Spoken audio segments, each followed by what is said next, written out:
అలాంటి అభిమన్యుడు యుద్ధరంగంలో ప్రవేశించి పద్మవ్యూహాన్ని ఛేదించాడు. 5 నిమిషాల్లో ఛేదించాడు బాబు వీడిల్లు బంగారంగా. ఆ టెక్నిక్ వేళ నా ముందు ద్రోణాచార్యుడు కాదు, కృష్ణార్జునుడే స్వయంగా వచ్చినా బాడీ మసైపోవడం ఖాయం.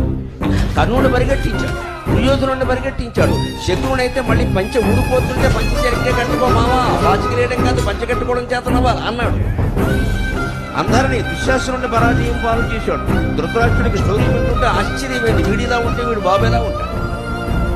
అఖండమైన పరాక్రమం. పైగా వాళ్ళందరూ ఒక్కసారి వచ్చినప్పుడు కూడా ఎదిరించాడు. అందరినీ ఒక్కసారి వేసేస్తా, మళ్ళీ మా నాన్నగారికి వేరే పనే లేదని. అభిమన్యుడు దుర్యోధనుడితో పోరాడుతుంటే కర్ణుడు వెనక్కెళ్ళి ఈ మహారథి కర్ణ, దాన వీర శూర కర్ణ, ప్రపంచంలో ఇంతటి వీరుడు లేడని చెప్తారే ఈ మహావీరుడు గారు 16 ఏళ్ల కుర్రాడికి వెనక్కెళ్ళి వెనక నుంచి బాణం వేసి పెట్టినారి కొట్టాడు. రోజు యుద్ధంలో భూమి రథంలో కృంగిపోతుంటే కృష్ణుడు పాఠం చెప్పాడు. అభిమన్యుడిని వెనకాల నుంచి చంపినప్పుడు ఏమైందిరా నీ బుద్ధి అని అడిగాడు.